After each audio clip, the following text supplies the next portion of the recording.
ವಿಶೇಷವಾಗಿ ಉತ್ತರ ಕರ್ನಾಟಕ ಭಾಗದಲ್ಲಿ, ಅದರಲ್ಲೂ ಕಲ್ಯಾಣ ಕರ್ನಾಟಕ 5 ಜಿಲ್ಲೆಗಳು, ಅಲ್ಲಿಯ ರೈತರು ಭಾಳ ಸಂಕಷ್ಟಕ್ಕೊಳಗಾದರು. ನಂತರ ಬಂದಂಥ ಒಂದು ಭಾರಿ ಮಳೆಯ ಅನಾಹುತಗಳಿರ್ಬೋದು, ಮಹಾರಾಷ್ಟ್ರದಲ್ಲಿ ಏಕಾಏಕಿ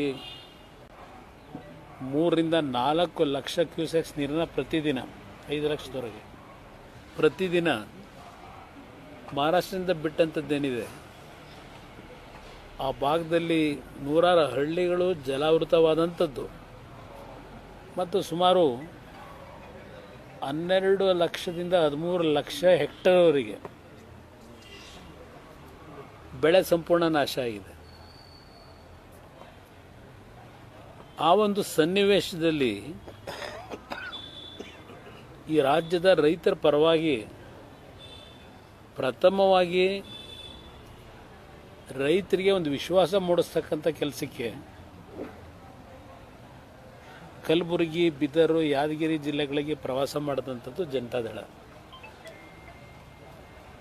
ಅಂಥ ಒಂದು ಸನ್ನಿವೇಶದಲ್ಲಿ ಈ ರಾಜ್ಯದಲ್ಲಿ ಆಡಳಿತ ನಡೆಸ್ತಕ್ಕಂಥ ಪಕ್ಷ ಮತ್ತು ನಮ್ಮ ಸ್ನೇಹಿತರುಗಳು ಸಹ ನಮ್ಮ ಮಿತ್ರ ಪಕ್ಷದಲ್ಲೂ ನಾನು ಗಮನಿಸ್ತಾ ಇದ್ದೆ, ಇಲ್ಲಿ ಯಾವೊಂದು ವಿಷಯದ ಬಗ್ಗೆ ಆಡಳಿತ ಪಕ್ಷ ಗಮನ ಹರಿಸಬೇಕು, ಗಮನ ಹರಿಸ್ತಾ ಇದ್ದಾಗ ವಿರೋಧ ಪಕ್ಷಗಳು ಸಹ ಯಾವ ರೀತಿಯಲ್ಲಿ ಆಡಳಿತ ನಡೆಸ್ತಕ್ಕಂಥ ಸರ್ಕಾರಗಳಿಗೆ ಎಚ್ಚರಿಕೆ ಕೊಡಬೇಕು. ಅದು ಎಲ್ಲೋ ಒಂದು ಕಡೆ ನಾಡಿನ ನಮ್ಮ ಕೃಷಿ ವಲಯದಲ್ಲಿ ನಿರಾಸೆ ಮೂಡಿತು ಅಂತಕ್ಕಂಥದ್ದು ನಾನು ಗಮನಿಸಿರ್ತಕ್ಕಂಥದ್ದು. ನಾನು ಇವತ್ತೇನು ಕಲ್ಯಾಣ ಕರ್ನಾಟಕದ ಬಗ್ಗೆ ಹೇಳ್ತಾ ಇದ್ದೇನೆ, ಬಹುಶಃ ನಿಮ್ಮ ಪಕ್ಕದ ಚಿಕ್ಕಮಗಳೂರು ಜಿಲ್ಲೆ ನಮ್ಮ ರೆಪ್ರೆಸೆಂಟೇಟಿವ್ ಕೂತಿದ್ದಾರೆ ಭೋಜಗೌಡರು, 2-3 ಸಲ ಫೋನ್ ಮಾಡಿದ್ದೆ ನಾನು ಅವರಿಗೆ. ಏನು ಪರಿಸ್ಥಿತಿಗಳು ಮೂಡಿಗೆರೆ ಮತ್ತು ಚಿಕ್ಕಮಗಳೂರು ಭಾಗದಲ್ಲಿ ಅಂತ ಹೇಳಿ. ಯಾತಕ್ಕೆ ನಾನು ಹೇಳ್ತಾ ಇದ್ದೇನೆ, ನಾನು ಯಾರನ್ನೂ ಟೀಕೆ ಮಾಡಬೇಕು ಅಂತ ಅಲ್ಲ. ಕಳೆದ 2.5 ವರ್ಷದಿಂದ ತಾವೆಲ್ಲ ಗಮನಿಸ್ತಾ ಇದ್ದೀರಿ, ತಾವು ಇಂಥ ಒಂದು ಸರ್ಕಾರಗಳ ಕೆಲವು ವಿಷಯಗಳನ್ನು ಬೇರೆ ರೀತಿಯಲ್ಲಿ ಜನರಿಂದ ಮರೆಮಾಚ್ತಕ್ಕಂಥದ್ದಕ್ಕೆ ನಾಡಿನ ಜನತೆಗೆ ಬೇಕಾಗಿರ್ತಕ್ಕಂಥ ವಿಷಯಗಳನ್ನು ಹೊರತುಪಡಿಸಿ ಅವರ ಒಂದು ವೈಫಲ್ಯಗಳನ್ನು ಮುಚ್ಕೊಳ್ಳಿಕ್ಕೆ ಹಲವಾರು ರೀತಿಯಲ್ಲಿ ಸರ್ಕಾರ ನಡ್ಕೊಂಡಂಥ ರೀತಿ ಏನಿದೆ, ವಿಶೇಷವಾಗಿ ಉತ್ತರ ಕರ್ನಾಟಕ ಭಾಗದಲ್ಲಿ, ಅದರಲ್ಲೂ ಕಲ್ಯಾಣ ಕರ್ನಾಟಕ 5 ಜಿಲ್ಲೆಗಳು, ಅಲ್ಲಿಯ ರೈತರು ಭಾಳ ಸಂಕಷ್ಟಕ್ಕೊಳಗಾದರು. ನಂತರ ಬಂದಂಥ ಒಂದು ಭಾರಿ ಮಳೆಯ ಅನಾಹುತಗಳಿರ್ಬೋದು, ಮಹಾರಾಷ್ಟ್ರದಲ್ಲಿ ಏಕಾಏಕಿ 3 ರಿಂದ 4 ಲಕ್ಷ ಕ್ಯೂಸೆಕ್ಸ್ ನೀರನ್ನ ಪ್ರತಿದಿನ 5 ಲಕ್ಷದವರೆಗೆ ಪ್ರತಿದಿನ ಮಹಾರಾಷ್ಟ್ರದಿಂದ ಬಿಟ್ಟಂಥದ್ದೇನಿದೆ, ಆ ಭಾಗದಲ್ಲಿ ನೂರಾರು ಹಳ್ಳಿಗಳು ಜಲಾವೃತವಾದಂಥದ್ದು ಮತ್ತು ಸುಮಾರು 12 ಲಕ್ಷದಿಂದ 13 ಲಕ್ಷ ಹೆಕ್ಟರ್ವರೆಗೆ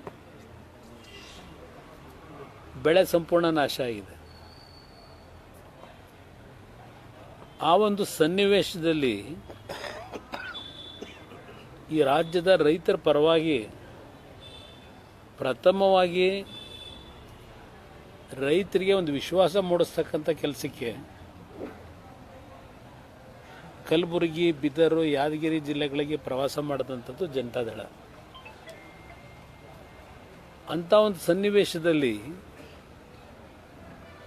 ಈ ರಾಜ್ಯದಲ್ಲಿ ಆಡಳಿತ ನಡೆಸ್ತಕ್ಕಂಥ ಪಕ್ಷ ಮತ್ತು ನಮ್ಮ ಸ್ನೇಹಿತರುಗಳು ಸಹ ನಮ್ಮ ಮಿತ್ರ ಪಕ್ಷದಲ್ಲೂ ನಾನು ಗಮನಿಸ್ತಾ ಇದ್ದೆ. ಇಲ್ಲಿ ಯಾವೊಂದು ವಿಷಯದ ಬಗ್ಗೆ ಆಡಳಿತ ಪಕ್ಷ ಗಮನ ಹರಿಸಬೇಕು, ಗಮನ ಹರಿಸ್ತಾ ಇದ್ದಾಗ ವಿರೋಧ ಪಕ್ಷಗಳು ಸಹ ಯಾವ ರೀತಿಯಲ್ಲಿ ಆಡಳಿತ ನಡೆಸ್ತಕ್ಕಂಥ ಸರ್ಕಾರಗಳಿಗೆ ಎಚ್ಚರಿಕೆ ಕೊಡಬೇಕು. ಅದು ಎಲ್ಲೋ ಒಂದು ಕಡೆ ನಾಡಿನ ನಮ್ಮ ಕೃಷಿ ವಲಯದಲ್ಲಿ ನಿರಾಸೆ ಮೂಡಿತು ಅಂತಕ್ಕಂಥದ್ದು ನಾನು ಗಮನಿಸಿರ್ತಕ್ಕಂಥದ್ದು. ನಾನು ಇವತ್ತೇನು ಕಲ್ಯಾಣ ಕರ್ನಾಟಕದ ಬಗ್ಗೆ ಹೇಳ್ತಾ ಇದ್ದೇನೆ. ಬಹುಶಃ ನಿಮ್ಮ ಪಕ್ಕದ ಚಿಕ್ಕಮಗಳೂರು ಜಿಲ್ಲೆ ನಮ್ಮ ರೆಪ್ರೆಸೆಂಟೇಟಿವ್ ಕೂತಿದ್ದಾರೆ ಭೋಜೇಗೌಡರು. 2-3 ಸಲ ಫೋನ್ ಮಾಡಿದ್ದೆ ನಾನು ಅವರಿಗೆ. ಏನು ಪರಿಸ್ಥಿತಿಗಳು ಮೂಡಿಗೆರೆ ಮತ್ತು ಚಿಕ್ಕಮಗಳೂರು ಭಾಗದಲ್ಲಿ ಅಂತ ಹೇಳಿ. ಯಾತಕ್ಕೆ ನಾನು ಹೇಳ್ತಾ ಇದ್ದೇನೆ, ನಾನು ಯಾರನ್ನು ಟೀಕೆ ಮಾಡಬೇಕು ಅಂತ ಅಲ್ಲ. ಕಳೆದ 2.5 ವರ್ಷದಿಂದ ತಾವೆಲ್ಲ ಗಮನಿಸ್ತಾ ಇದ್ದೀರಿ, ತಾವು ಇಂಥ ಒಂದು ಸರ್ಕಾರಗಳ